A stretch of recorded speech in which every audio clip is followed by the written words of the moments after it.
give me to drink. Give me to drink, give me to drink, give me to drink, give me to drink. My family is thirsty, God. Give me to drink. The nations need water. Make me a well. Make me a well. Make me that well. And give me to drink. Hallelujah. When she said, give me to drink, she said, Lord, I'm willing to be that well that will carry the water to the city. I will carry the water to the city. The water was at the well, but she became the well that the city needed. Is there anybody that can say, Lord, make me that well that will go to the city and give thirsty men to drink?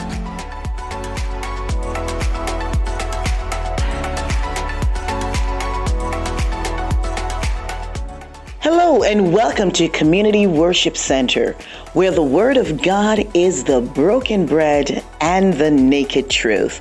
Join us for our service already in progress. Yes, Lord. Yes, Lord. Yes, Lord. Yes. Hallelujah. Hallelujah. Hallelujah. Hallelujah. Lord. Hallelujah. God is worthy to be praised. Amen. Glory to God. We're going to do our offering at the end of the service, but right now I just want everyone to stand on your feet. Amen. We welcome each and every one of you, amen, in your respectful places. Hallelujah. Yeah, Jesus. Jesus. At this time, we're going to turn over the rest of the service to our own bishop who is coming with the word. Amen. Glory to God. In care of the Holy Ghost. Clap your hands. Put it together for what the Lord is doing. I am a warrior. Glory to God. Put your hands together for a bishop in Jesus' name. God bless you. God bless you. Remain standing. Bow your head with me in prayer. Lord, we thank you. We thank you for this day. Thank you for this moment. Lord, we give you glory. We give you praise. But there is none in heaven or in earth, beneath the earth, like you. And Lord, you deserve the glory. You deserve the praise of your people. We come today. We come today to say you're a good God. Loving, caring, concerning God. Lord, you put us to bed last night. You watched over us through the course of the night, and here we are today. Many did not make it through the night to see this a brand new day. We want to say, God, we love you. We thank you. We praise you. Lord, we just ask now for the unity amongst the brethren. Unity amongst your body will continue, Lord, until that very day. When time shall be no more on earth. Bless your word today. They always are. Let the church say amen. Be seated. Thank you. Let's go into the word right quick. Hallelujah. Today I just want to give thanks. Being here again. I have a 4-point question for you today from the Word of God. Who are you? Where do you came from? What are your purpose here? And where are you going? Who are you? Where are you came from? What's your purpose here? And where are you going? We have got to understand that man and earth are put here by a creator. We are put here by a God. We are God's creatures. We all were made by God. And this is why man must serve God and love God. Let us look in Genesis and we will see something. Chapter 2, verse 7 through 8. And as we look into the word, and the Lord God formed man from the dust of the ground and breathed into his nostril the breath of life. And man became a living soul. And the Lord God planted a garden eastward in Eden, And there he put the man whom he had formed. And so it was God's plan for man and earth. Man did not just happen. Man did not just came from nowhere. God put man here. And we give him thanks and praise today. So the word of God let us know all creatures, all creation is created by God. Man is an eternal being. Man were put here to serve God, to worship God, and to be with God eternally. Hello? For we notice in the word, in the beginning, God said, let us make man. And in the image of God, he created man. Created Eden, male and female, created Eden. So we are God's masterpiece. We are put here by God not just to have fun and pleasure, eat and drink and be merry and tomorrow with that. No, we are put here for more than that. Let me say it again. God put man here to live forever, to be with him forever, to serve him. That is man's purpose. I don't understand why some man and some people would say there is no God. No wonder why the Bible said they are foolish. They are foolish, for the fool had said in his heart, there is no God. Foolish are they. And so man sinned against God, and man has separated himself because of disobedience. And this is why the Bible let us know that man must be born again. Man that born twice shall not die. Man that born once shall die. If you are born once into this life and you have not been born again, you will die, separated forever in hell. But if you are born again, you will not die. You just sleep, and at the resurrection, you shall be resurrected to be with God. So, man are here because of God's eternal plan. Let us look into 1 John chapter 4, and let us read something right quick here. It says here, beloved, believe not every spirit, but try the spirit, whether they are of God, because many false prophets are gone out into the world. Hereby know we the Spirit of God. Every spirit that confesseth what? That Jesus Christ is come in the flesh is of God. And every spirit that confesseth not that Jesus Christ came in the flesh is not of God, is not of God. And this is that spirit of Antichrist, whereof ye have heard that it should come, and even now already it is in the world. Kind of verse 4. It says now, ye are of God little children, and have overcome them, because greater is he that is in you that is in the world. So we understand that, okay, we are in the world, but we are not of the world. And once we have been born again, the word says, we are of God. Now are we the sons of God, and it doth not yet appear what we shall be. But we know that when he shall appear, we shall be like him, for we shall see him as he is. So here God has made plans for those who stray from him. And the word says, all have sinned and come short of the glory of God.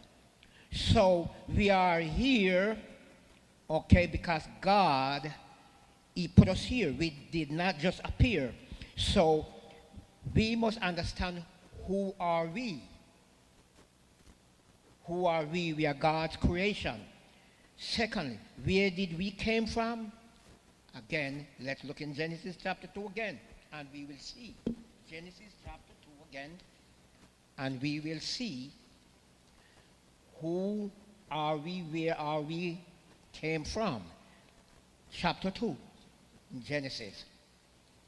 And let's pick up from the verse 7 and verse 8. It says, and the Lord God formed man from the dust of the ground, and breathed in his nostril the breath of life, and man became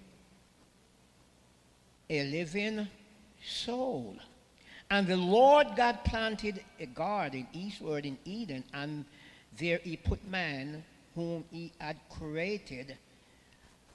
Okay, and the word says, and out of the ground made the Lord God to grow every tree that is planted to the sight is good for food, the tree of life also in the midst of the garden. And the Lord God, and the tree of knowledge of good and evil. So God, when he did that, and the God that made man, he said to him, you go into the garden and you dress it and keep it. What are we here for? Where did we came from? Again, God, he made us. Man did not just appear from nowhere, as a lot of people believe, or just by nature. No. What are our purpose here? When we acknowledge who we are, when we acknowledge where we came from, we must want to know, why are we here? What is our purpose here? So our purpose are here not to eat and drink, have good time, live into a good home, have a lot of money, drive the best car, have the best in everything, because naked and empty-handed we came here, naked and empty-handed we shall go. So people who believe that they are here to stay forever, they have made a mistake. So here we are. We are here for a purpose. We are here because the word of God let us know man's duty on earth is that we will serve God and be the light of the world. We are a light seated upon a candlestick that cannot be hid. What we are here for?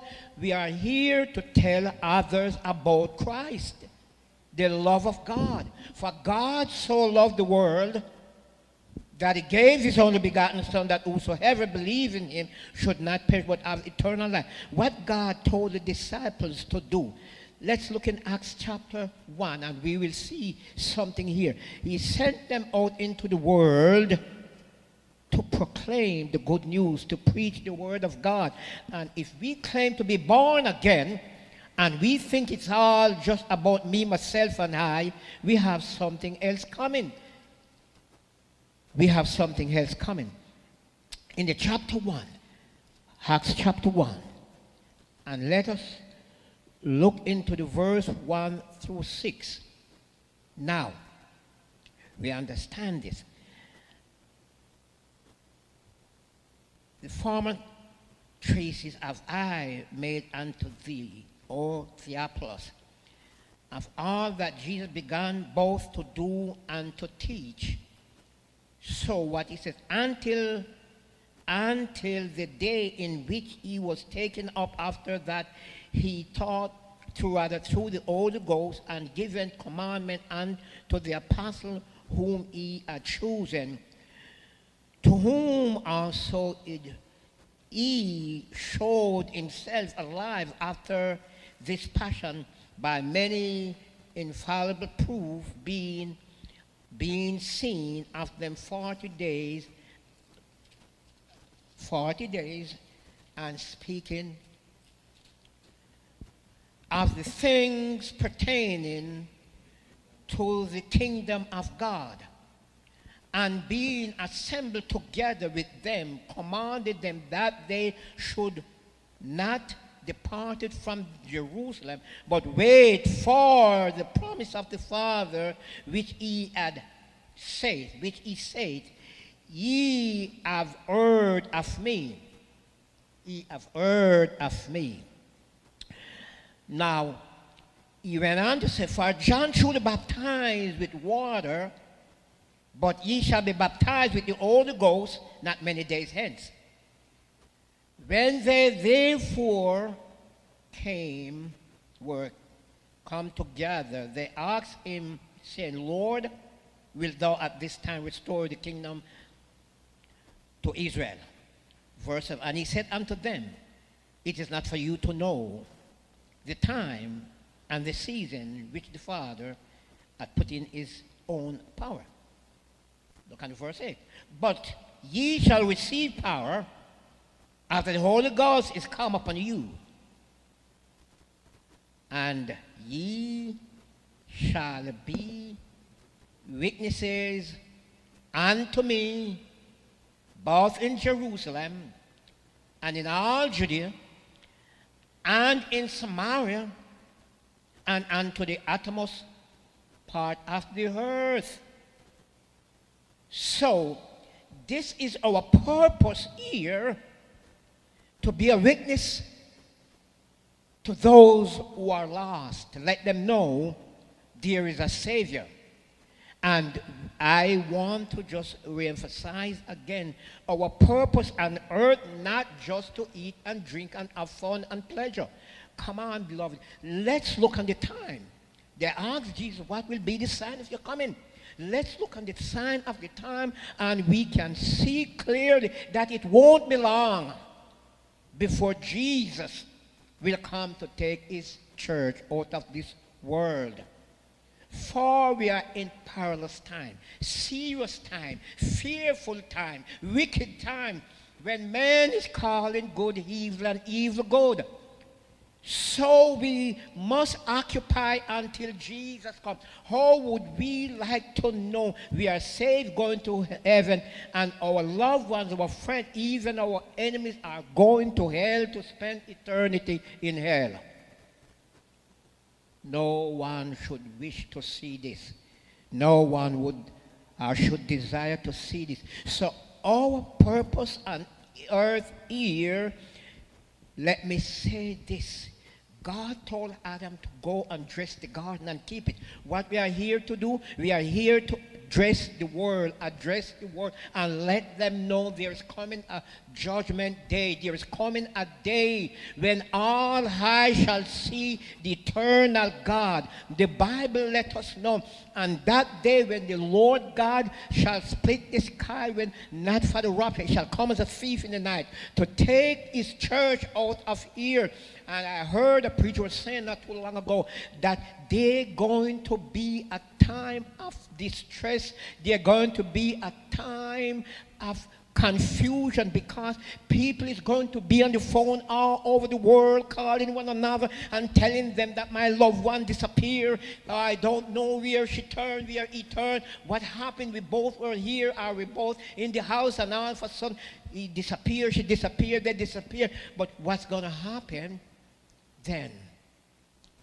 They will be convinced what the word is being said, that there is coming a time when Jesus will come as a thief to take those who are ready.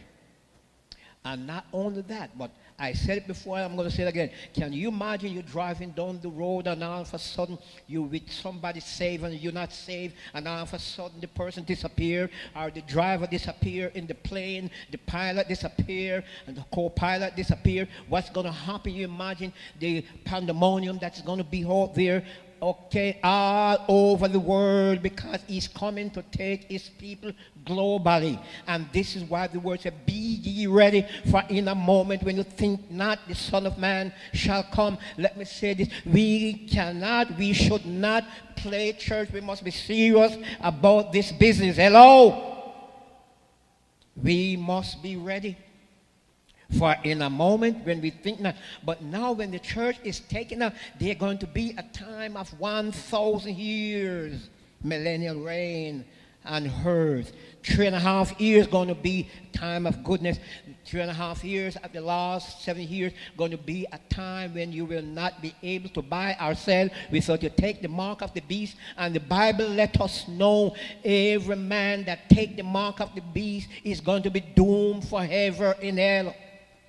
Because the angel of God, read in Revelation, going to be flying around preaching the eternal gospel and warning people not to take the mark of the beast. You know you have some places now you cannot go and shop in those places except you have to stand in front of a scanner in front of the door and hold up a finger like this. Oh, you may not have known or heard of it. And then look into it. And then the door will be open for you. You can go in and you can shop and get as much as you want. Nobody's there to serve you. And every item you pick up, you know the scan number and everything you buy in the supermarket now. everything will be scanned. And whatever you purchase, when you get to the cash register to go through, nobody's going to be there. Nobody's there to check it out for you. But everything gone into the database, and they check your account immediately to know if you have enough money for them to debit it out of your account. If you don't, the door is not going to open to let you out. And when you realize security guard is coming to take you and take you into jail for shoplifting. Right now, sign of the time. So we must be ready. We must be ready right now. Now, when that time is over, then the Lord is going to appear now, and all eyes shall behold him. Because he's coming now, and every knees at that time of judgment will bow. And our tongue will confess that he is Lord. The Bible tells us that the mighty man and the rich and all of those men, they will run to the rocks and mountains and pray and say, fall on us, for great is the day of the wrath of him that sitteth on the throne, and who shall be able to stand? But the rocks and the mountain will talk back to them and say, we need a place to hide for ourselves. Read in Revelation. That is what is ahead of us. And the sign of the time is letting us know we don't have much time. So be ready, church. Occupy the words until I come. Revelation 22. Let's see what happened here.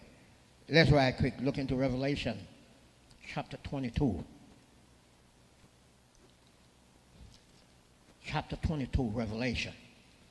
And let's look from the verse 1 through 7. But the people of God have a bright and a futuristic tomorrow. And he showed me a pure rivers of water of life, clear as crystal, proceeding out of the throne of God and of the Lamb. And in the midst of the street of it, and on either side of the river, was there the tree of life. Now, this is what God had told Adam and Eve not to eat of. All right? When they were in the garden after the sin, they could not eat of it, rather, because the tree of life, all right, is just for God's people. But after the sin, they could not eat of it. God had to protect them from that. So in the verse, as we continue down, which bear 12 manner of fruit, and yielded its fruit every month, and the leaves of the tree were for the healing of the nation, and there shall be no, listen, there's no more curse, but the throne of God and the Lamb of God shall be in it, and his servants shall serve him, and they shall see his face, and his name shall be in their forehead, and there shall be no night there, and there need no candle, neither light of the sun, for the Lord God giveth them light, and they shall reign forever and ever. When? At that time. And he said unto me, these saying are faithful and true, and the Lord God, as the holy prophet, sent his angel to show unto his servant the things which must shortly come to pass. Now, if it's over 2,000 years ago, God had shown John this on the Isle of Patmos. Can you imagine where we are right now? Behold, I come quickly.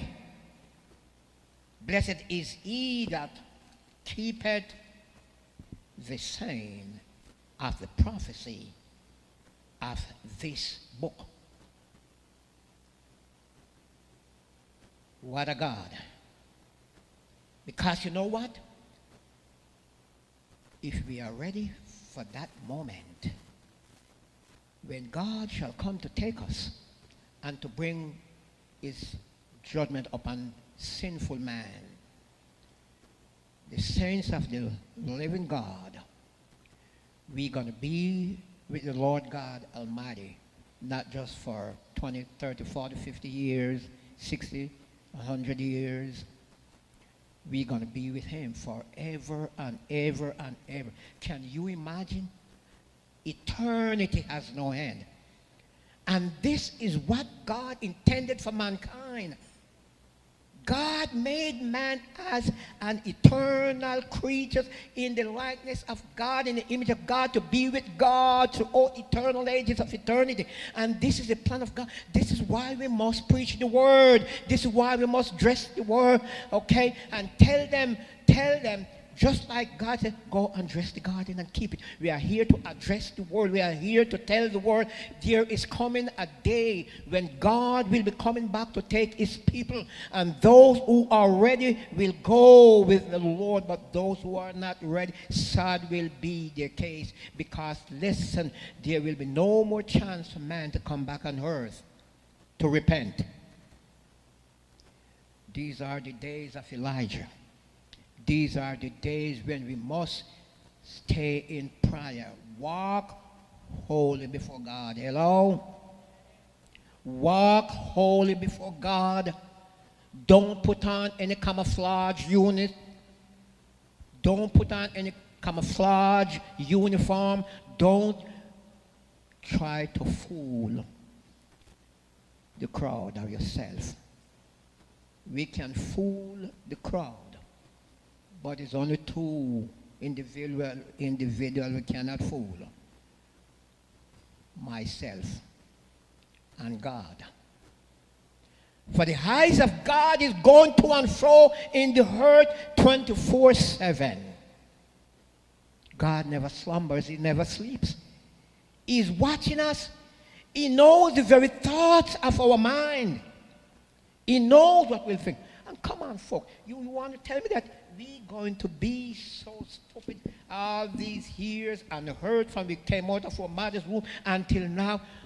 And at the end of the day, when the book shall open and the book of record and the book of life, every man, do you know everything right now is being computed right now? Once they used to have a lot of books and all that put in record, but right now it's just computer. God have his eternal computer. Everything is being logged. And don't think there's going to be a day of mistaking of God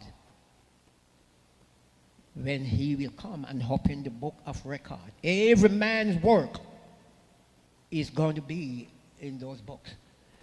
The word says, he that do good will be rewarded. He that do evil will be rewarded. And that's what it's all about.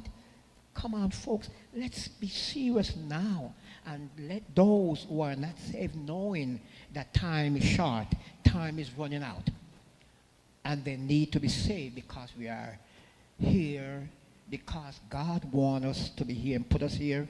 We are here, okay, to occupy till he comes and let others know that he is coming again.